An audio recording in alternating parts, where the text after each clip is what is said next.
Because Jake, first of all, how lekker was that win? Yeah, it was very nice, eh? And then I heard from you guys a long time. 2 times we lost this year, and they won the conference. And yeah, I mean, we made it hard for ourselves. That message I told the players. I mean, good start.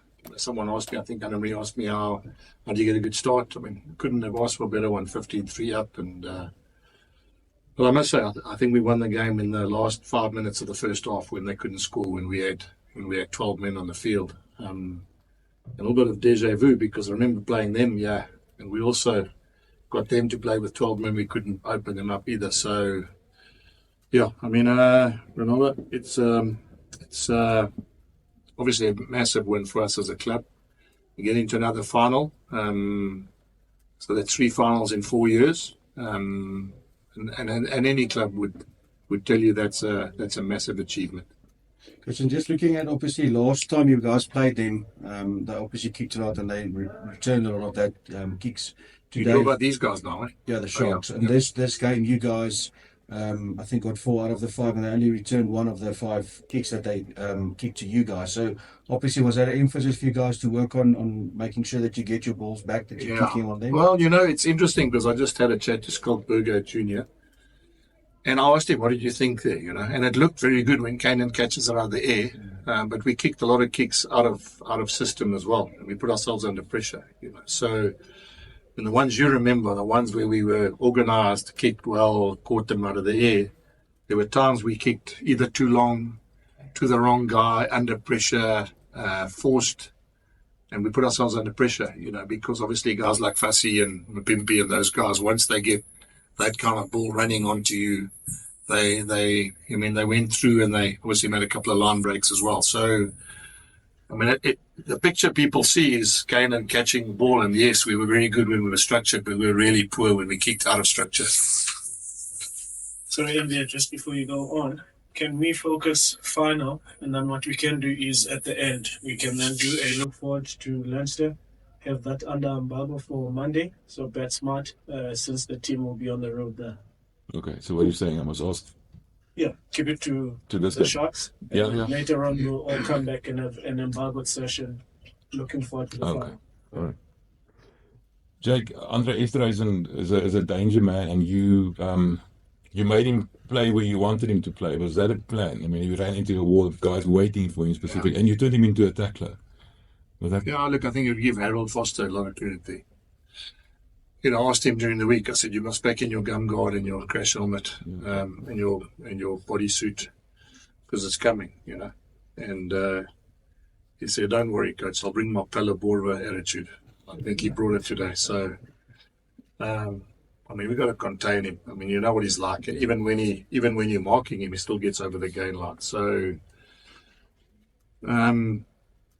yeah, I mean, Envia, obviously I haven't had time to look at the whole game again, but I mean, the images I have in my head is that we definitely stopped him from doing as much damage as he can do generally, and has done before. So, and then they had to find some other way to play, and then therefore we were, as I said, more in control after that work rate by both David and Harold.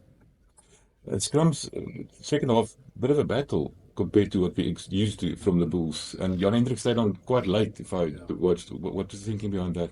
I remember he cut his eye open, so he was on and off, and I think, well, again, I mean, I don't think I know. When props go on and off, it takes time just to find your rhythm again. It's not like, obviously that's the skill of good props, is that you're just starting to find a way in which you can counter your opposition or get on top of him. And when you go off, it comes at a price, because you've got to find your feet again. And but I also must say, we weren't rewarded early on for really smashing them in the scrum. I thought that we could have probably been rewarded a little bit more. I mean, thank goodness that intercept try, they were offsides, because for me it could have been a penalty. I know what the ref's going to say. They didn't do anything illegal, and they were just running backwards.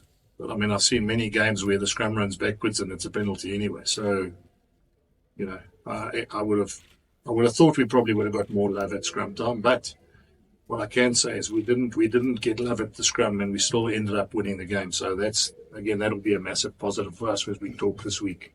Just on your defence, reminded us of Munster, where you just manned up, and I wanted to say well done, Well, I'm going to say it again. In that 5 minutes before half time with 12 men, I mean, it didn't look like they were going to score. I mean, that's a massive boost to the defence coach, the players. And I said it to them in the change room. That's where we won the game. Sometimes you think you win the game in a kick in the last minute. It's not bad. It's what you do in certain times. And we were 12 out of 10 there for the way we showed attitude. And it was, I mean, again, I say it confidently. I sat there thinking, I don't think they're going to score here because we were really fronting up well there. You see the players. Yeah, and I just and you can imagine coming in the change room at half time. When you come in without letting them score a try, you got a very different vibe at half time than you would have if they just conceded a try there. Well done, Jake. Coach, congrats on the win. Coach John spoke about how difficult was it to front up to these lots of people who were here today. What do you say to the fans of Yeah, I say thank you. I just said it afterwards in the ek sê baie dankie vir almal wat kom ondersteun het. And I say that because obviously our supporters are from all over South Africa, and I say thank you because there's no use having a home semi-final and you don't fill the stadium. So to have that, I mean, it can only be a massive boost for the club. And I'm sure they're proud tonight. I'm sure they're proud. I mean, any supporter that sees your team win a semi-final is gonna enjoy that. And the youngsters that are here are going to tell their dads they want to come watch the Bulls play again. So, fantastic that we can have such good supporters. I mean, I've only been here 5 years, but I know full well that the one thing about a Bulls supporter is fanatical. Sometimes he loves you, sometimes he hates you, but he's fanatical. And, I'm just so glad that they could see a team win tonight and get themselves into another final, which all goes down in the history books of how good and how big this club is. Happy day. Jake, on Friday you said that great players know way to play well in big games like this. Inverse for Pierre today, 2 moments of brilliance on the attack led to the first try and David's try at the end. He really played well. Yeah, to be fair, he is a Springbok and he has tasted international rugby. And he's been our form scrum off as well, and he's played most minutes for us as a 9. Kubis. I mean, but to be, again, everyone will know your son plays 9. He can only play as well as the forward pack plays in front of you, and that's why he could do what he could do, because our forward pack at times were really good. I would have to say that there were times they put us under pressure and we needed to improve. But I do think that it's good for Emmy anyway. Because remember, he's been out a little while he sat out 1 or 2 weeks with his injury. So to have last week he circled. Remember, your guy said to me afterwards, it's got charged down early on and all that sort of stuff. So I'm glad that he's taken another step up, because that means when he plays well, it'll be good for us as a team. Just Cameron Arnicom's injury? Yeah. Serious? He's just having a sonar now. Obviously, he's very upset. I mean, that's not natural. I mean, but I said to his parents now in the change room, he's 21. Forget, when I started coaching, 21-year-old forwards weren't invited to Northern Transvaal training. Yeah. And if they were, it was generally to be cannon fodder for the old men to bash them on a Monday night. So, he's obviously jumped the queue because he's so talented. And he feels a bit down now, but you mustn't forget he's only 21 years old, and there's still a lot of rugby that he's going to be involved in, over the next couple of years.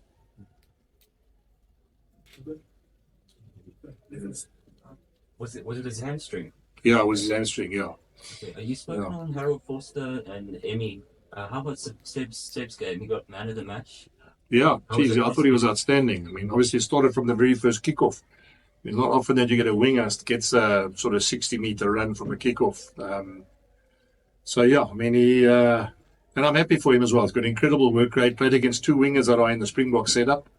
I mean, Mapimpi and obviously Ethan Hooker play in the Springbok setup now in terms of their camps.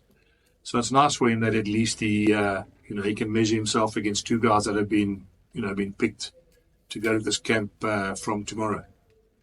Thanks. Jake, good evening and congratulations on the result. How happy are you with the repeat emotional effort of winning back-to-back playoffs? The winning of playoffs sometimes is made to look easy by just the end result. Yeah. But you had to bounce back last week from 21-8. This week had to come back, not come back per se, but had to play with 12 men. How are you managing that particular emotional space? Well, I've been doing it for a long time, and I said to them, if you've learned from the lessons you've had in the past, and this will be our third final, and I don't need to tell them what they need to do because they've played in finals, and they've played away finals, and they've played home final, and now it's another away final. So they've paid their school fees in terms of what they need to know, but it's an emotional drain. You can imagine last week 21-8 down, this week 15-3 up, and then all of a sudden you're not running away with it, and that's what knockout rugby is all about. It's about it's about having an arm wrestle and staying in the battle. And sometimes the battle is how you get up and chase. It's not just all the flashy things. People think the battle means you've got to do all the extraordinary things. The battle is just doing the things that you're good at. So that's what's pleasing for me, is that we had to work tonight, and we really had to work hard to get that result. And that means we've learned, because it's not going to be any easier next week, guys. I know you're going to ask me about next week, but can it get any harder? Playing Leinster in a final that have got many internationals and many British and Irish Lions players, and you play them away from home. So that is what youngsters at this club want to be part of. They want to play in those games. So I'm going to answer it by saying we need to learn those lessons, and next week we're going to get a test that we probably have never had before. I just want to check. Cool. I don't know. Okay, cool. So, shall we? Can I have one quick, just on this game? Okay. Jake, in that time period where you guys lost the 3 yellow cards, you also had Rowan off the field as well. Yeah. I think he cut in his eye as well. You started running out of captains. I suppose in a way that makes it even more impressive, the fact that you had Marcel and Rowan, some of the senior guys off the field as well. And Grobby's took over as captain, and it's interesting because Grobby's has captained us before.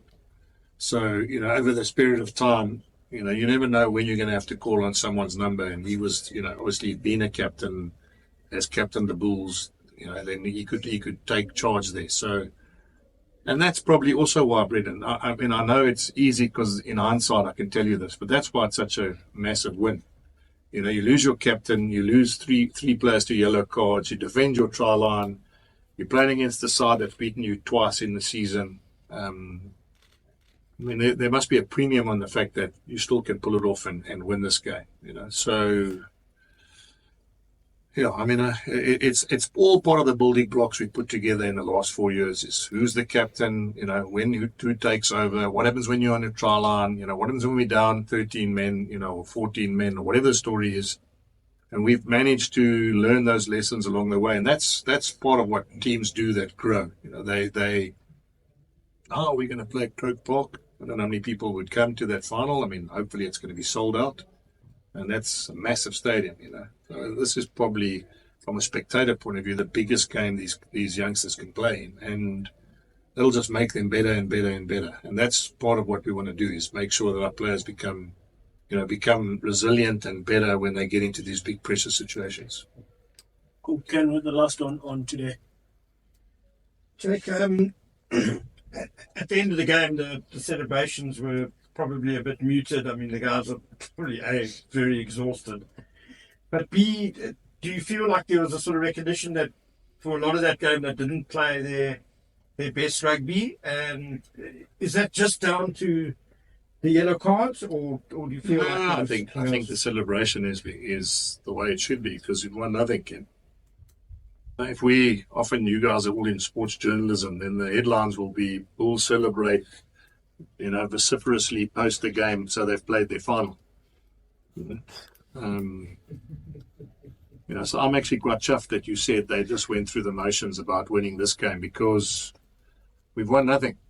It doesn't matter whether you won a semi-final at home, you haven't got anything. In fact, we didn't win the Shield. So, I'm actually quite chuffed when you told me that, because then we're on the right page. It's got nothing to do about, maybe it's because we didn't play well and we had 13 men and we had 12 men or whatever the story was. But we say we're good enough, and we believe we're good enough to win this tournament. So then there's no use running around having laps of honor and making out as though you've achieved something when you haven't really. I mean, I think, to be fair, the players asked me, can they go out and just thank everybody? And I think that is a gesture to say to our supporters, thanks for coming and thanks for your support. But, if you've told me now, which I'm glad, is that the celebration was a bit muted, well, then that's probably what I would have expected.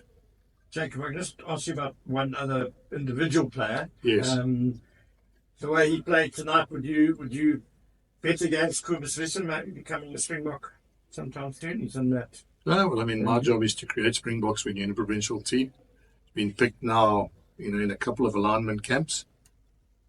And again, I think tonight he showed, against a really tough, resilient Sharks team that were coming at us. I mean, that's also not saying that anyone else didn't do it, but I mean, that defensive effort there is also the ability for him to get up and make big hits and use his weight and his strength to keep out, guys from the try line. So, Ken, I always say I don't like to talk about individual players, but he is important to us, and when he's played well, we've done well, And so I hope that he's a guy that will get a test cap. This union prides itself on producing locks. We produce many Springbok locks, and if it means that he's going to be the next in line, then that's fantastic.